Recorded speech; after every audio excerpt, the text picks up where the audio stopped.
غفور کے پاس سے ہٹ کر اپنے گھر کی طرف چل دیے۔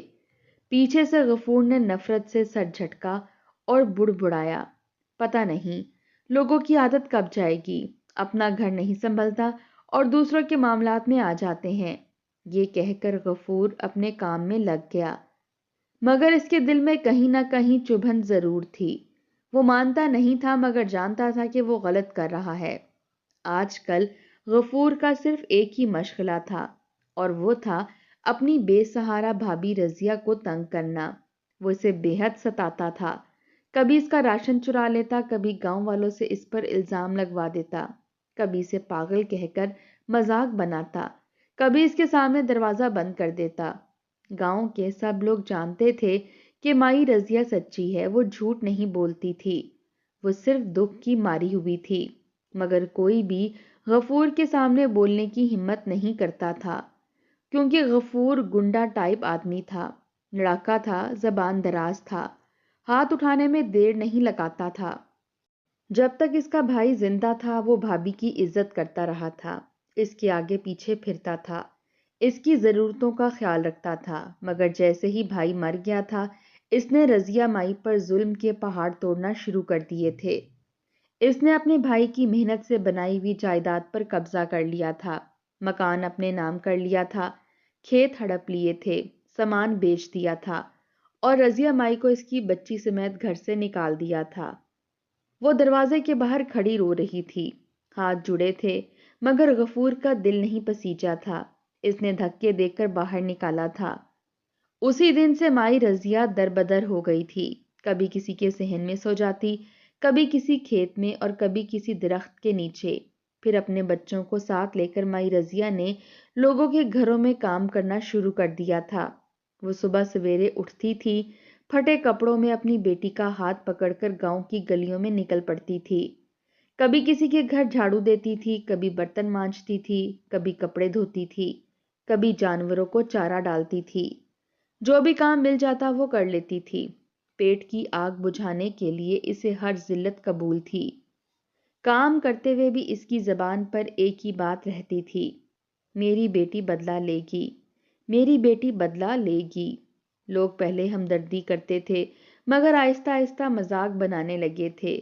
کوئی کہتا تھا پاگل ہو گئی ہے، کوئی ہنستا تھا، کوئی پیچھے سے آوازیں کستا تھا، کوئی بچوں کو کہتا تھا جا کر مائی رضیہ کو چھیڑو۔ غفور تو خاص طور پر اس پر ہنستا تھا۔ وہ گاؤں کی بیٹھک میں بیٹھ کر لوگوں کو کہتا تھا کہ دیکھو میری بھابھی کو، بڈھی پاگل ہو گئی ہے، دن رات ایک ہی رٹ لگائے رکھتی ہے، بدلہ لے گی، بدلہ لے گی۔ کس سے بدلہ لے گی؟ مٹی سے۔ لوگ ہنستے تھے اور غفور کا دل اور سخت ہو جاتا تھا۔ سچ یہ تھا کہ رضیہ کا ذہنی توازن بگڑتا جا رہا تھا، جس محبت اور آرام سے وہ کبھی جڑی ہوئی تھی وہ سب ختم ہو چکا تھا۔ شوہر کا سایہ سر سے اٹھ چکا تھا، گھر چھن چکا تھا، عزت مٹی میں مل چکی تھی، اور غفور کا ظلم ہر دن بڑھتا جا رہا تھا۔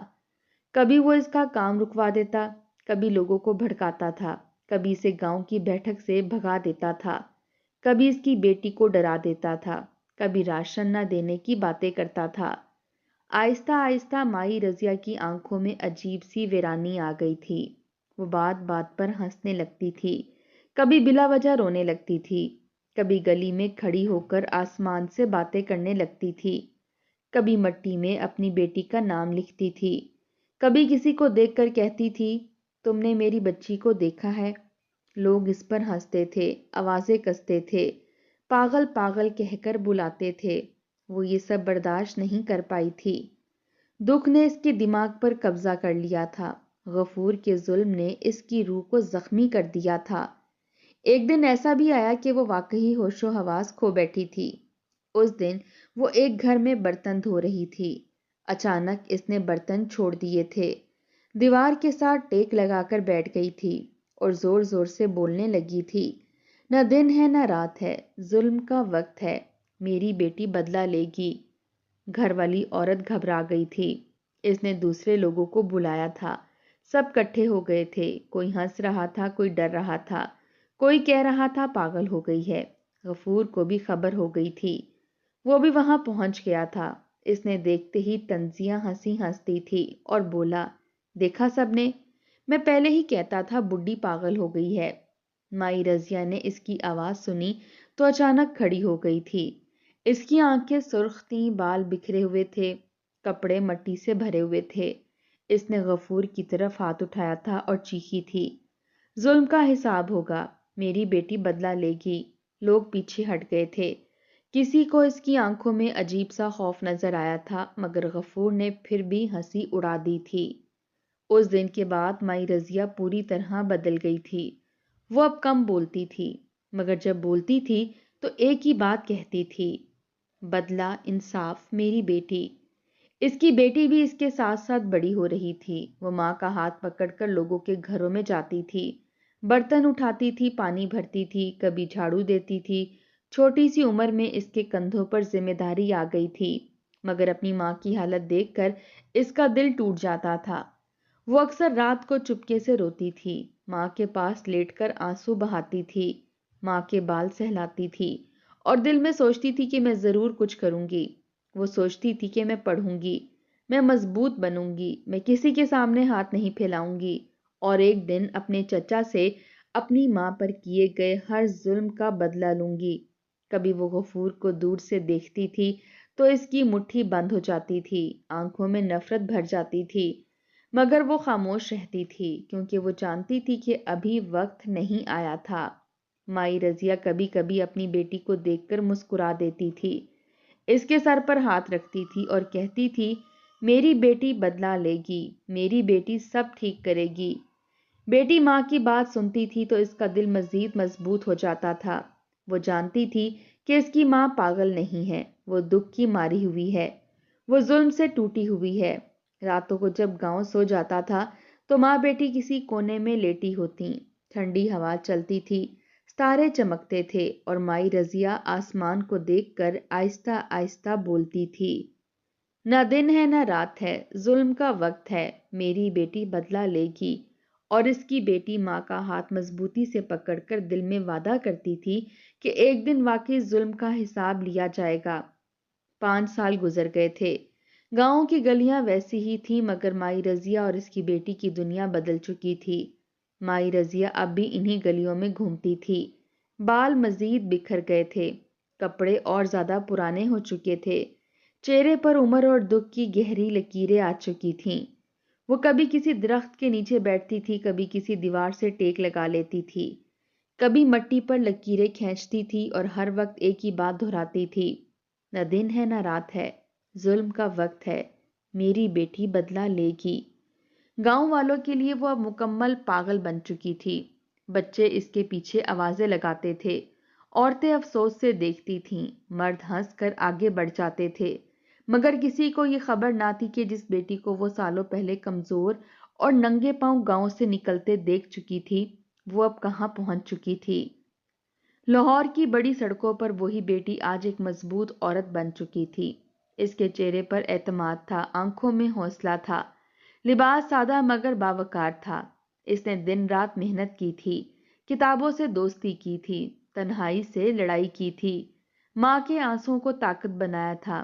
ہر رات سونے سے پہلے ماں کا چہرہ یاد کرتی تھی اور خود سے وعدہ کرتی تھی کہ ایک دن میں اپنی ماں کو عزت کے ساتھ واپس لاؤں گی۔ وقت گزرتا گیا، امتحان آتے گئے، کامیابیاں ملتی گئیں۔ آخر کار وہ دن بھی آیا جب وہ کمشنر کے عہدے پر فائز ہوئی، نام اخبار میں آیا، تصویر چھپی، شہر میں بات پھیل گئی، مگر اس کے دل میں صرف ایک ہی خیال تھا، اماں۔ اس نے کسی کو زیادہ کچھ نہیں بتایا، خاموشی سے سرکاری گاڑی کروائی، فائلیں ساتھ رکھیں، دل میں ہمت جمع کی اور اپنے گاؤں کی طرف روانہ ہو گئی۔ راستے میں کھیت آتے گئے، درخت نظر آتے گئے، پرانے منظر آنکھوں میں گھومتے گئے۔ اسے وہ دن یاد آ رہے تھے جب وہ ماں کا ہاتھ پکڑ کر ننگے پاؤں انہی راستوں سے گزری تھی۔ آنکھوں میں آنسو بھر آئے تھے، مگر اس نے خود کو مضبوط رکھا تھا۔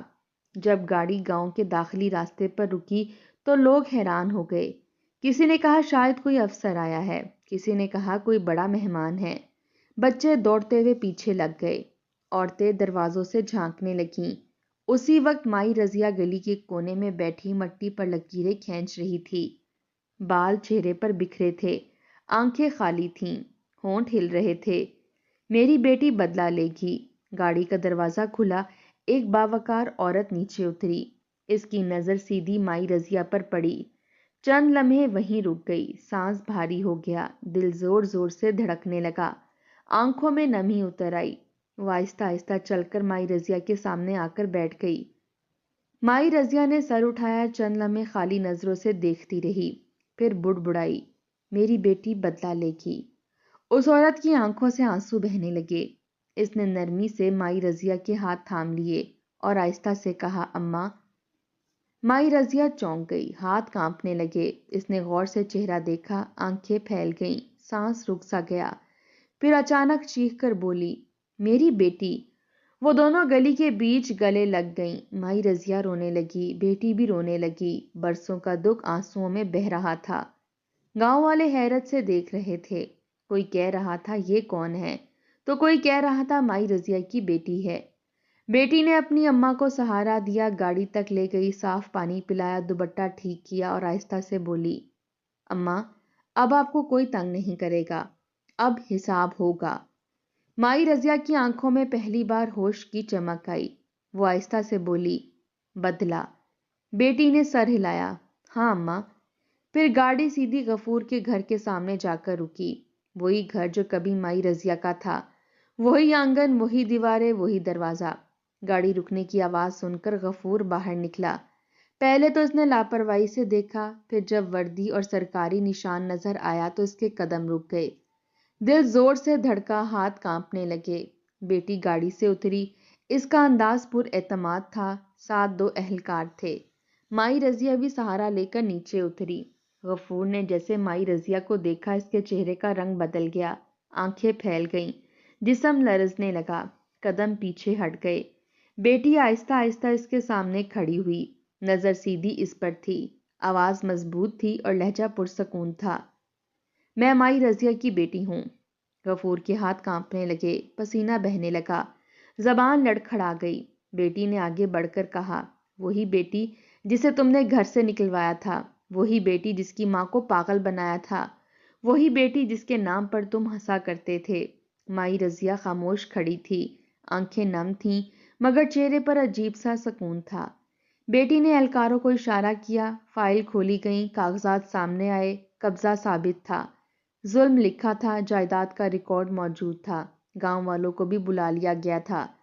لوگ اکٹھے ہونے لگے، وہی لوگ جو کبھی ہنسا کرتے تھے آج خاموش کھڑے تھے۔ بیٹی نے سب کے سامنے اعلان کیا کہ یہ گھر مائی رضیہ کا ہے، یہ زمین مائی رضیہ کی ہے اور جو ظلم ہوا اس کا حساب ہوگا۔ غفور کے پاؤں تلے سے زمین نکل گئی، وہ کانپنے لگا، نظریں جھک گئیں، آواز نہیں نکل رہی تھی۔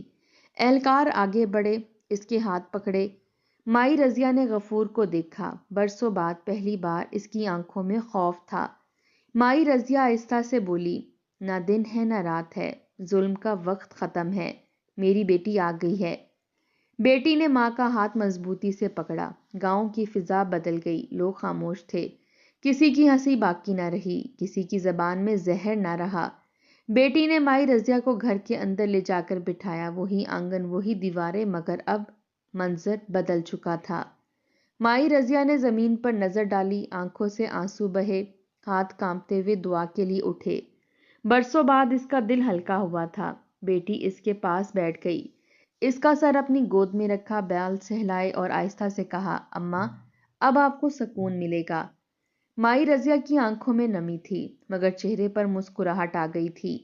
وہ دھیرے سے بولی، میری بیٹی بدلہ لے گی۔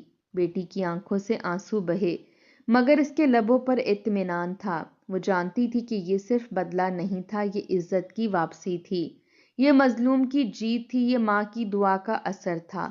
گاؤں کے آنگن میں آج پہلی بار مائی رضیہ سیدھی ہو کر بیٹھی تھی، ہاتھ کانپ نہیں رہے تھے، آنکھیں بھٹک نہیں رہی تھیں، دل کو سکون مل چکا تھا، اور بیٹی دل ہی دل میں شکر ادا کر رہی تھی کہ جس ماں نے گلیوں میں بدلہ بدلہ کہا تھا، آج اسی کی دعا نے اسے انصاف کی طاقت دے دی تھی۔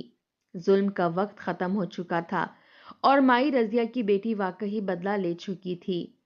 3 سال گزر چکے تھے، مائی رضیہ اب اپنے ہی صحن میں بیٹھی دھوپ سیک رہی تھی۔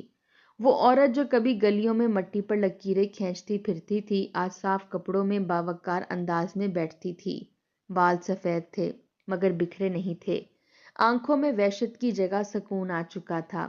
بیٹی نے علاج کروایا تھا، عزت دلائی تھی، اور سب سے بڑھ کر ماں کو احساس دیا تھا کہ وہ اکیلی نہیں ہے۔ بیٹی اب بھی کمشنر تھی مگر اس کے لہجے میں غرور نہیں تھا۔ وہ جانتی تھی کہ یہ مقام ماں کی بد دعاؤں اور دعاؤں دونوں کا نتیجہ ہے۔ وہ گاؤں آتی تو لوگوں کے مسائل خود سنتی تھی، بیوہ عورتوں کی مدد کرواتی تھی، یتیم بچوں کے لیے اسکول بنوایا تھا تاکہ کوئی بچہ مجبوری میں مائی رضیہ جیسی زندگی نہ گزارے۔ غفور کا حال بھی سب کے سامنے تھا۔ وہی آدمی جو کبھی ظلم پر ہنستا تھا، آج خاموش رہتا تھا۔ اس کی آنکھوں میں شرمندگی تھی، اب اسے سمجھ آ چکا تھا کہ طاقت وقتی ہوتی ہے مگر بد دعا کا اثر دیر تک رہتا ہے۔ ایک دن مائی رضیہ نے بیٹی کا ہاتھ پکڑ کر کہا تھا کہ بیٹی، ظلم کرنے والا وقتی جیتتا ہے مگر انجام میں ہار جاتا ہے، اور صبر کرنے والا دیر سے سہی مگر سرخرو ضرور ہوتا ہے۔ بیٹی مسکراتی تھی۔